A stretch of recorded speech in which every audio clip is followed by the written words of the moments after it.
Hey everybody, and welcome back. I'm minding my own business on the couch one fine Friday afternoon, and what do I hear? It's my new CR-10 3D printer. Yeah!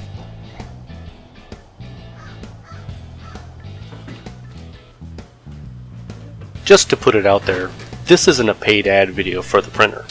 I did the months of research, come up with my own clams to pay for it, pushing the go button on GearBest, and waiting the 10 days for this little fella to fly its way from beautiful Guangdong to sunny California was all me.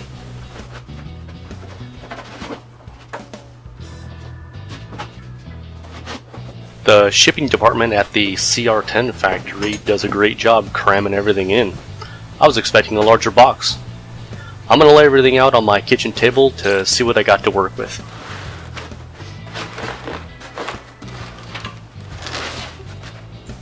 So far, I can say the wrapping has been very good. The shipping box doesn't have too many cuts or dents in it, and the parts inside are held in really good with all the foam. I was expecting a lot worse.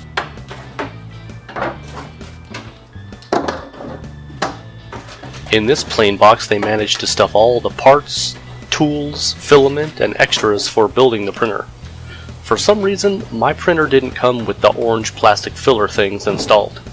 I opted to not install it anyway because I think the black aluminum looks really cool.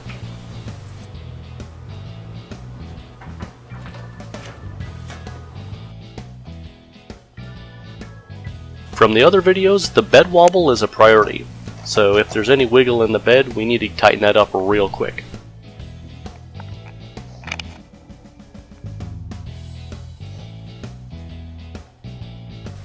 I'm really surprised that this kit comes with everything you need to assemble and use the printer. All the wrenches, drivers, and even a mini USB to SD card for loading the models into the controller. Not bad at all.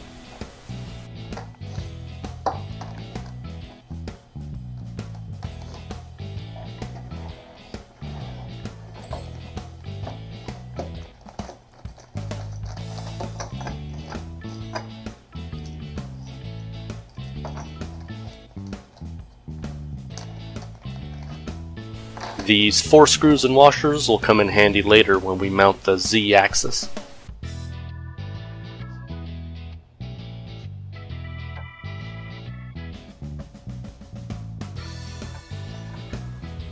After cutting off the plastic wrap on the print bed, I took a look at the construction and overall feel of the printer. Lots of reviews mention that some of the screws, nuts and bolts and all that might be loose, or the bed might need to get tightened up a little bit, so I'll take a closer look at that.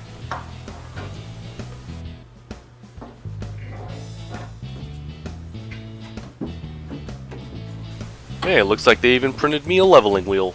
Cool! With the tool bag supplied, take the open-ended wrench and adjust the wheels.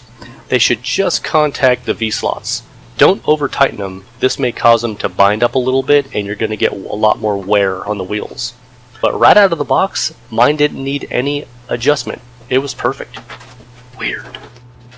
Now on to installing the Z-axis gantry. I cut some of the foam so I could elevate the bed a little bit. After fumbling around off camera for a minute or two, I decided to make this a little bit easier and elevate it. Now take the 4 screws and the washers and attach the frame to the base. Finger tighten them for now and then come back and tighten them with one of the Allen wrench keys.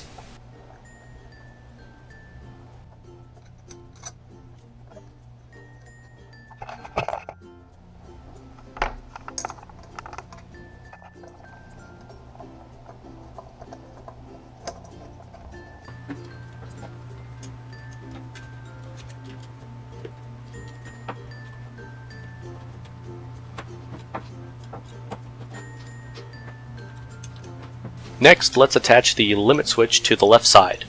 Make sure the T-slot nuts are aligned just like this, so when you install them, you don't have to fiddle too much.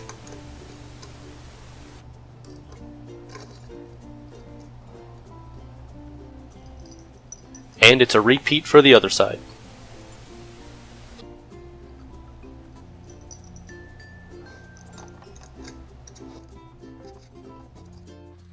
Alright, let's attach the cables. Cables are labeled with the axis letter and the extruder letter also. Plug in the X, Y, and Z servo cables and the E extruder cable. This took a little bit for me to find the correct plugs and all that because they're not labeled on the motors.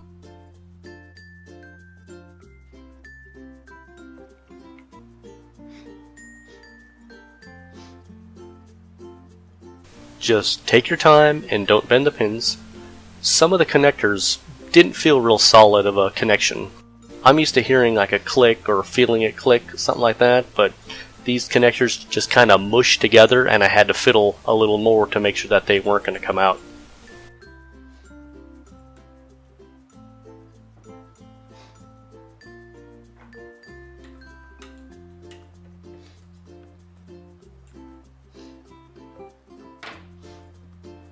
After that, we can plug in the round connectors to the controller box.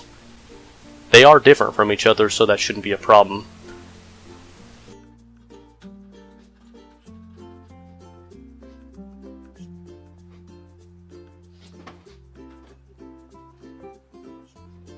And I just installed the filament holder because it was there.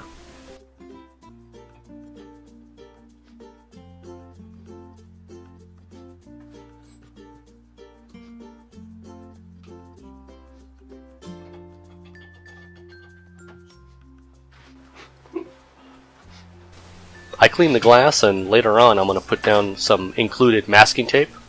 The included paper clip bed holders was a really good idea for quick and easy removal and installation. Good idea, guys. Assuming it didn't catch fire, let's give it a test with leveling the bed. Navigate to Auto Home and move the extruder and the bed to the home position.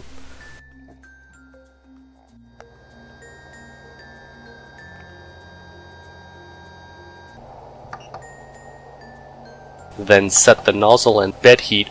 I clicked the preheat PLA button and then the disable stepper button. Measure the distance of the nozzle to the bed with a sheet of paper. Just plain old printer paper is fine. You can tighten or loose the bed screw until the paper just barely catches the nozzle. Now move the printer head by hand to each corner and repeat this step. After you got that all taken care of, let's load up a model and see if this thing works. From the home screen, you can navigate to the initialize card if you haven't brought up any other models. If you don't see that card, then navigate to print from SD. Find the G code and click it to print.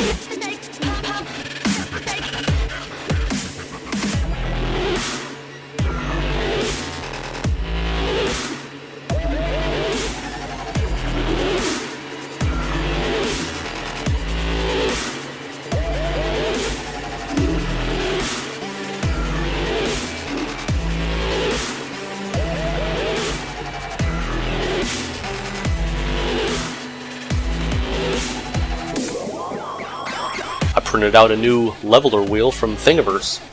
Not too bad for my first print, if I do say so.